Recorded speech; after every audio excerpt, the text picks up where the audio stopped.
ನಮಸ್ಕಾರ. ನೀವು ನೋಡ್ತಾ ಇದ್ದೀರಾ ಪ್ರಬುದ್ಧ ಕಲ್ಯಾಣ ಕರ್ನಾಟಕ ನ್ಯೂಸ್.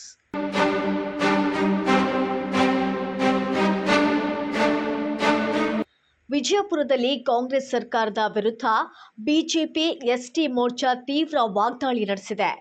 ಎಸ್ಸಿ/ಎಸ್ಟಿ ಸಮುದಾಯಕ್ಕೆ ಮೀಸಲಾದ ಅನುದಾನವನ್ನು ದುರುಪಯೋಗಪಡಿಸಿಕೊಂಡು ರಾಜ್ಯ ಸರ್ಕಾರ ಅನ್ಯಾಯ ಮಾಡಿದೆ ಎಂದು ಜಿಲ್ಲಾ ಎಸ್ಟಿ ಮೋರ್ಚಾ ಅಧ್ಯಕ್ಷ ರವಿ ವಗ್ಗೆ ಆರೋಪಿಸಿದ್ದಾರೆ.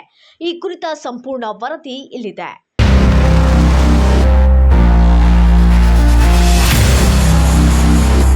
ವಿಜಯಪುರದಲ್ಲಿ ನಡೆದ ಪತ್ರಿಕಾಗೋಷ್ಠಿಯಲ್ಲಿ ಮಾತನಾಡಿದ ಜಿಲ್ಲಾ ಎಸ್ಟಿ ಮೋರ್ಚಾ ಅಧ್ಯಕ್ಷ ರವಿ ವಗ್ಗೆ ರಾಜ್ಯ ಸರ್ಕಾರದ ವಿರುದ್ಧ ಹಲವು ಗಂಭೀರ ಆರೋಪಗಳನ್ನು ಮಾಡಿದರು. ಎಸ್ಇಪಿ, ಟಿಎಸ್ಪಿ ಯೋಜನೆಗಳ ಅಡಿಯಲ್ಲಿ ಪರಿಶಿಷ್ಟ ಜಾತಿ ಹಾಗೂ ಪರಿಶಿಷ್ಟ ಪಂಗಡಗಳ ಅಭಿವೃದ್ಧಿಗೆ ಮೀಸಲಿಟ್ಟ ಅನುದಾನವನ್ನು ಸರ್ಕಾರ ಬೇರೆ ಉದ್ದೇಶಗಳಿಗೆ ಬಳಸಿಕೊಂಡಿದ್ದು, ಇದು ಸಂವಿಧಾನದ ಆಶಯಕ್ಕೂ ಹಾಗೂ ಸಾಮಾಜಿಕ ನ್ಯಾಯದ ತತ್ವಕ್ಕೂ ವಿರುದ್ಧವಾಗಿದೆ ಎಂದು ಆರೋಪಿಸಿದರು. ವಾಲ್ಮೀಕಿ ಅಭಿವೃದ್ಧಿ ನಿಗಮದ ಹಣವನ್ನು ಚುನಾವಣೆ ಉದ್ದೇಶಕ್ಕೆ ಬಳಸಲಾಗಿದೆ ಎಂಬ ಆರೋಪವು ಈಗಾಗಲೇ ರಾಜ್ಯ ರಾಜಕೀಯದಲ್ಲಿ ದೊಡ್ಡ ಚರ್ಚೆಗೆ ಕಾರಣವಾಗಿದೆ. ಈ ಹಣವನ್ನು ಮೂಲ ಉದ್ದೇಶಕ್ಕೆ ಮರುಹಂಚಿಕೆ ಮಾಡುವಲ್ಲಿ ಸರ್ಕಾರ ವಿಫಲವಾಗಿದೆ ಎಂದು ರವಿ ವಗ್ಗೆ ಟೀಕಿಸಿದರು. ಇಂಥ ಅನ್ಯಾಯದ ವಿರುದ್ಧ ದಲಿತ ಮತ್ತು ಆದಿವಾಸಿ ಸಂಘಟನೆಗಳು ಪಕ್ಷಾತೀತವಾಗಿ ಹೋರಾಟ ನಡೆಸಬೇಕು. ಸಮುದಾಯದ ಹಕ್ಕುಗಳ ರಕ್ಷಣೆಗಾಗಿ ಎಲ್ಲ ಸಂಘಟನೆಗಳು ಒಂದಾಗಿ ಕಾಂಗ್ರೆಸ್ ಸರ್ಕಾರದ ವಿರುದ್ಧ ಧ್ವನಿ ಎತ್ತಬೇಕು ಎಂದು ಅವರು ಕರೆ ನೀಡಿದರು. ರಮೇಶ್ ಜಿಗಜಿಣಗಿ ಅವರ ದೂರದೃಷ್ಟಿಯ ಗಂಗಾ ಕಲ್ಯಾಣ ಯೋಜನೆಯನ್ನು ನೆನಪಿಸಿಕೊಂಡ ರವಿ ವಗ್ಗೆ, ಯೋಜನೆ ಜಾರಿಗೆ ಹಲವು ಅಡೆತಡೆಗಳು ಎದುರಾದಾಗ ಸಂಸದರು ರಾಜೀನಾಮೆ ನೀಡುವ ಮಟ್ಟಿಗೆ ಹೋರಾಟ ನಡೆಸಿದ್ದರು. ಅವರ ಹೋರಾಟದ ಫಲವಾಗಿ ಸರ್ಕಾರ ಯೋಜನೆಗೆ ಒಪ್ಪಿಗೆ ನೀಡಿತ್ತು ಎಂದು ಹೇಳಿದರು. ಪತ್ರಿಕಾಗೋಷ್ಠಿಯಲ್ಲಿ ಬಿಜೆಪಿ ಮುಖಂಡರಾದ ಈರಣ್ಣ ರಾವುರ, ಮುಳುಗೌಡ ಪಾಟೀಲ, ಸಿದ್ದು ಬುಳ್ಳ, ಮಂಜುನಾಥ ಮೀಸೆ, ವಿಜಯ್ ಜೋಶಿ ಸೇರಿದಂತೆ ಹಲವರು ಉಪಸ್ಥಿತರಿದ್ದರು. ತಮ್ಮ ಮುಖಾಂತರ ನಾನು ನಮ್ಮ SC/ST ಸಮುದಾಯ ಇರ್ತಕ್ಕಂಥ ಶಾಸಕರಿಗೆ ನಾವು ಕೇಳಕ್ಕೆ ಇಚ್ಛೆ ಪಡ್ತೀವಿ.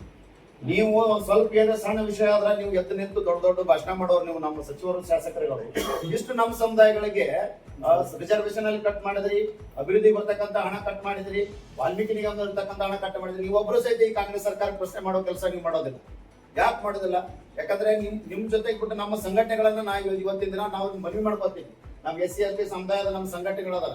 ದೊಡ್ಡ ದೊಡ್ಡ ಸಮಾಜದ ಒಂದು ಸಮಾಜವನ್ನ ಮೇಲಕ್ಕೆ ತರಬೇಕು, ಸಮಾಜದಲ್ಲಿ ಸಮಾನವಾಗಿ ತರತಕ್ಕಂತ ಈ ನಮ್ಮ ಸಂಘಟಕರಿಗೂ ನಾ ಈ ಒಂದು ಪತ್ರಿಕಾಗೋಷ್ಠಿ ಮುಖಾಂತರ ಅವರಿಗೆ ಕೈ ಮುಗಿದು ವಿನಂತಿ ಮಾಡ್ತೀವಿ. ತಾವೆಲ್ಲರೂ ಸಹಿತ ಇವತ್ತಿನ ಸಮುದಾಯಕ್ಕೆ ಅನ್ಯಾಯ ಆದಾಗ ನೀವು ಎದ್ದು ನಿಂದಿರ್ಬೇಕು. ಯಾಕೆ ಧ್ವನಿ ಎತ್ತಕ್ಕಿಲ್ಲ? ಕಾಂಗ್ರೆಸ್ ಏನದೇನು ದೊಡ್ಡ ಇದು ಏನು ನಾವು ಧ್ವನಿ ಎತ್ತಾರೆ ಏನ್ ಮಾಡ್ತಾರೋ. ಹೀಗಾಗಿ ನಾವೆಲ್ಲರನ್ನ ನಾವು ಅದೇ ಕೇಳ್ಕೊಳ್ಳೋದು, ದಯವಿಟ್ಟು ನೀವೆಲ್ಲ ನಮ್ಮ SC ಖಾತೆಯನ್ನು ಮುಂದುವರೆಯಲಿ. ಈ ಸಮಾಜಕ್ಕೋಸ್ಕರ ತಮ್ಮ ಸಮಾಜದ ರಾಜೀನಾಮೆಯನ್ನು ಕೊಟ್ಟು ಹೊರಗೆ ಬರುವಂತ ಸಂದರ್ಭ ನಡೆದಂತ ಅಂದು JS ಪಟೇಲರು ಇಲ್ಲ ಉಪಮುಖ್ಯಮಂತ್ರಿ ಇದ್ದ ಅವರನ್ನು ತಡೆದು ಅದನ್ನು ಆವತ್ತಿನ ಕ್ಯಾಬಿನೆಟ್ ಗಂಗಾ ಕಲ್ಯಾಣವನ್ನ ಅವರು ಜಾರಿಗೆ ತರ್ತಾರೆ. ಯಾರು ಉದ್ಧಾರ ಕೈ ಮಾಡಿರ್ತಕ್ಕಂಥ ರಮೇಶ್ ಜಿಗಜಿಣಗಿ ಸಾಹೇಬರು ದಲಿತರು, ಹಿಂದುಳಿದವರು ಉದ್ಧಾರ ಆಗಬೇಕು, ಆರ್ಥಿಕವಾಗಿ ಮುಂದೆ ಬರ್ಬೇಕಂತೇಳಿ ಸರ್ವ ನಮ್ಮ SC/ST ಸಮುದಾಯ ಕಲ್ಯಾಣ ಮಾಡಿರ್ತಾರೆ. ಹೀಗಾಗಿ ನಾವೆಲ್ಲರೂ ಇವತ್ತಿನ ದಿನ ಅವರು ಇತ್ತೀಚಿನ ದಿನಗಳಲ್ಲಿ ನಾವೆಲ್ಲ ಸೋಷಿಯಲ್ ಮೀಡಿಯಾದಲ್ಲಿ ನೋಡಿರ್ತೇವೆ. ದಯವಿಟ್ಟು ನಮ್ಮೆಲ್ಲರನ್ನ ನಾನು ಕೈ ಮುಗಿದು ವಿನಂತಿ ಮಾಡ್ಕೊಳ್ಳೋದಿಕ್ಕೆ, ಅವರು ಸಮಾಜದ ದೊಡ್ಡ ನಾಯಕರದ, ಸುಮಾರು 7 ಸಲ MP, 3 ಸಲ MLA, ರಾಜ್ಯ ಕೇಂದ್ರದಲ್ಲಿ ಮಂತ್ರಿ ಆಗಿರ್ತಕ್ಕಂಥವ್ರು. ನಾವು ಮತ್ತೊಬ್ಬ ರಮೇಶ್ ಜಿಗಜಿಣಗಿ ಅವರು ಈ ಜಿಲ್ಲೆಯಲ್ಲಿ ನಾವು ಆ ಲೆವೆಲ್ ತರಬೇಕಪ್ಪ ಅಂದ್ರೆ ಅದು ಅಷ್ಟು ಹಗರ ಮಾತಲ್ಲ ಇವತ್ತಿನ ದಿನ ಅಂದಾಗ. ದಯವಿಟ್ಟು ಮತ್ತೆ ಯಾವುದೇ ತರ ಒಂದು ಕಪ್ಪು ಚುಕ್ಕಿ ಅವರಿಗಿಲ್ಲ, ಯಾವುದೇ ತರ ಭ್ರಷ್ಟಾಚಾರದ ಆರೋಪಿಲ್ಲ, ಎಲ್ಲಿ ಯಾವ ಸಮುದಾಯಗಳ ಮಧ್ಯೆ ಸಂಘರ್ಷ ಮಾಡಿಕೊಡಂಗಿಲ್ಲ.